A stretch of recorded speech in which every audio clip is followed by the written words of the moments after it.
All right, man, peace. You know, brothers, a lot is going to fall on the shoulders of Kyrie Irving and Gordon Hayward. And a lot of it's fair because they're both the veterans of the team. They're both the two players who have come into the Boston Celtics situation who, aside from Al Horford, have the most playoff experience, or at least had the most playoff experience until last season. And that's where the conundrum is going to come in. Because the Boston Celtics have a bevy of young players that are super talented and who are also chomping at the bit for playing time. So how much drama and potential instability will that bring into their locker room? Who knows? I guess we're going to find out. Kyrie Irving and Gordon Hayward sat down with Miss Rachel Nichols to discuss all the dynamics that may affect the Boston Celtics, both good and bad, this up-and-coming season. So they're going to talk about it, and I'm going to chime in. One of the most fascinating stories of this upcoming NBA season will be the return of Kyrie Irving and Gordon Hayward to the Celtics as Boston tries to hone itself into a legit contender to dethrone the Warriors. Now, if you watch the show a lot, you know that in particular we've been, following Gordon's recovery from that awful injury he had on last year's opening night with a little segment we like to call, you can say it with me, kids, Hayward. It's not a little segment either, it's a big segment. And finally, after months of tracking every step, Hayward and Kyrie are going to be returning to the court on Friday. I sat down to talk to them about it. Take a listen. Hayward broke his leg. Hayward has broken his leg. And that is how quickly a season can change. Kyrie, I know you're the NBA champion, 5-time All-Star, possibly the greatest shot in NBA Finals history. But let's get to, Gordon. Possibly the greatest shot in NBA Finals history. Is that some type of joke? I will put Kyrie's shot probably in the top 10. But the greatest shot in NBA Finals history, give me a break. Ray Allen's shot against San Antonio would certainly go above Kyrie's shot. Of course, Michael Jordan's shot in Game 6 against Utah would also go above this shot. I'm sure that many people will say, well, this was in Game 7.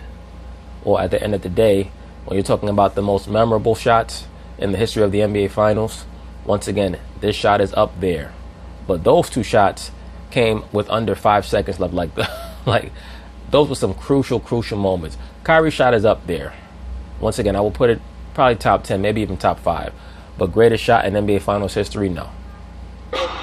We've been running a feature on ESPN during your recovery here, right? So I want to know, first of all, do you, by the way, think that this is what you look like as a Laker? Are you ready to patrol the beaches of Boston? That's pretty ridiculous right there. What do you think of all of it? In other words, Rachel Nichols, he's telling you that you're an idiot. All of this. I think it was actually funny because every time Coach Stevens would go on, he'd be like, Gordon's not playing, right. Gordon's not playing. And then I'd post a video of me shooting, and everyone you in particular would be like, he's Haywatch. coming back. It's time for Haywatch. I think the reason it became so popular. I tell you, Kyrie don't give a damn. Kyrie be looking like he does not get one haircut for the entire offseason. And that people were following along with your recovery so much. It was a very human thing, what happened to you, right? There was so much buildup about the season and this excitement, and then 5 minutes in, you got hurt right in front of everyone. It was so graphic. Kyrie, you're the one who threw him that alley-oop pass that night, and Yes, Kyrie Irving is the person who threw Gordon Hayward that alley-oop pass.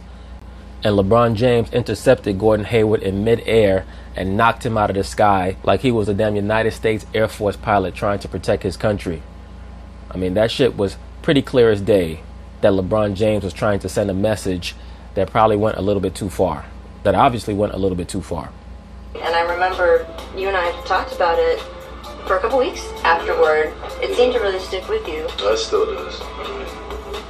Because I watched that play, not that particular play when Gordon got hurt, but I watched that play be run in Utah so many times. So when I saw you gave me the, I was like, oh, I'm about to catch Gordon on this play right, because I imagined me throwing it to you. You know what I mean? And then unfortunately that happens, but it was like it hurt me because I knew how much we had invested in this season, and it was so new that I think it was like it got taken away so quick. What happened with Gordon was so public. With you, it was kind of behind the scenes. We didn't get the details until later, but the idea that they go in to do a surgery that's supposed to be pretty routine, and they find this infection inside your body. What was sort of your gut feeling when they told you, hey, there's a thing inside of you that could really hurt you? Well, the real narrative is that it's very obvious that Kyrie Irving had been playing through pain for the previous 2 seasons. And it just goes to show you the amount of pain that many of these top-level professional athletes play with and play through that no one knows about. I was thinking like push through, and it caught up with me finally. But it gave a lot of our teammates the opportunity to really grow in a space that I'm not saying they wouldn't have been afforded, but it wouldn't have been the same if me and Gordon were out there, just because of the responsibility. It just changed drastically. So to see that growth was awesome, but to be on the sideline was even harder to. I stated this last season during the playoffs. Pretty much the Boston Celtics season went as well as they possibly could have gone, because had they been able to win Game 7 against LeBron James and advance to the finals, now Kyrie Irving would have been under pressure to win this year's finals because they had already gotten there last year. Now Kyrie can lead this team to the finals and it'd be okay because they were unable to get there last year. When you're down and you can't play, you can't even walk or run or anything, I mean, that's a terrible feeling. Internally, you have to find some sort of motivation to go in each day. So instead of picking up, 10 marbles, you're picking up 11 today. You're picking up 12. Like you're doing all this work every single day to move inches to get one more calf raise. Like that can get really frustrating. You have to find a way to get through it. Yeah, I agree with him. I think those days just suck. Yeah, and when you watch the team play too, that's the worst. Goodness, high level basketball out there. You know how much of an effect you can have on the game. Your imagination is running wild with your thoughts. So you're just like, man, I just want to get out there and play. Gordon mentioned the mental part. The former athletes I work with, like Tracy McGrady, had a lot of serious injuries, and he's always saying the mental part is darker than people outside can really realize. The word I would use for that was like self-sabotage. Like it's like when you get to that point and you start watching your old highlights. You start trying to figure out like new video games to play, how to bring you closer to the game. And it is a dark place because honestly you end up scrutinizing yourself of like, hey, do I blame myself for this injury happening? Like what do I do? Your family's like trying to console you as much as possible, and you're like, hey man, like not today. Just leave me alone. You said the first time you did a real 5-on-5, you said you were all over the place. Yeah, I was. I was definitely all over the place. The first time you're just like you're so antsy, like you're going for every shot fake. Every time somebody jabs, like I'm going for everything. This season, Gordon Hayward is going to get a lot of playing time, especially the first 2 months of the season. I'm sure under the orders of Danny Ainge. I'm not saying that Danny Ainge is going to tell the head coach of the Boston Celtics, Brad Stevens, what to do per se. But they do want to make sure that they're able to establish, number one, exactly how much Gordon Hayward is going to be able to help their team or be a part of a possible championship contending team. And number two, they want to establish to all the other teams across the NBA, especially the New Orleans Pelicans, that this is a player who has fully recovered from that disastrous injury, and he can be a piece that can be included in a trade for Anthony Davis. So he is going to be getting a lot of playing time. I'm sure that it's going to frustrate Jaylen Brown and many of the other wings that will be playing behind him. But I'm pretty sure that Gordon Hayward is going to be getting the bulk of the minutes, especially after around the 10th game or so, where they're able to establish that he's getting back into the rhythm of things. It's been forever since I played, so we talked about the reactionary part. I mean, that's stuff that you just need to do. He was playing tricks in his mind. Like you end up kind of overthinking things and over-processing it, and then after you're done playing, you're just like, damn, I missed this. Getting on the ground. I missed this. Kyrie, I know you were excited just to get sort of the band together in these sort of pre-training camp runs, and now training camp has started and all of that. And look, there's been so much discussion about this team. You have an embarrassment of riches because, of course, the young guys got all that extra experience last year. Boston is headed to the Eastern Conference Finals. Those young guys. The good news for Kyrie is that he's the point guard, so he's going to control the rock either way. So it's going to be up to him to make sure that all the other players on the team get empowered. And if they become frustrated with him, he's going to have to make them understand why he's passing them the ball, the amount of time that he's passing them the ball. And at the end of the day, the buck stops with him because he's the only one on the team that has actually won a championship. He was able to get to the NBA Finals 3 years in a row before coming to the Boston Celtics. But once again, I'm sure that there's going to be a very long period of time in training camp and in the early part of the season where he's going to have to reassert himself during practice. Young guys were spectacular throughout this playoff run. But now there's a lot of mouths to feed. What will be the challenging part in making it all work? The challenging part is going to be establishing to a lot of these young dudes exactly who they are.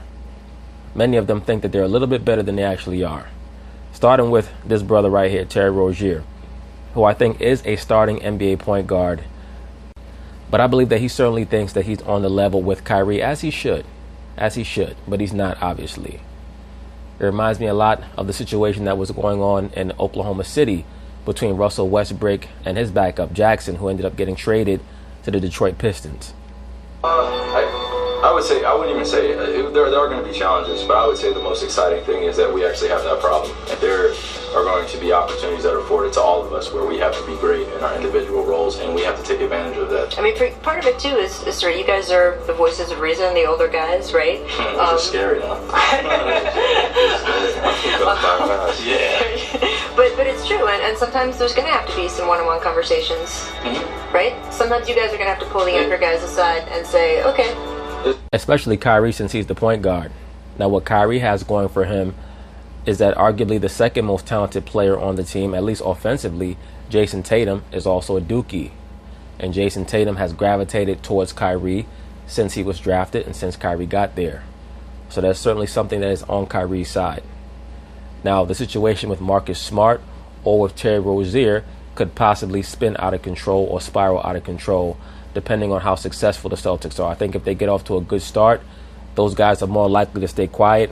If they get off to a rocky start, say they get off to something like a 7-5 start or 8-7 start, I could hear some rumblings coming from their locker room of, why am I not getting more playing time? Why is Gordon getting all this playing time?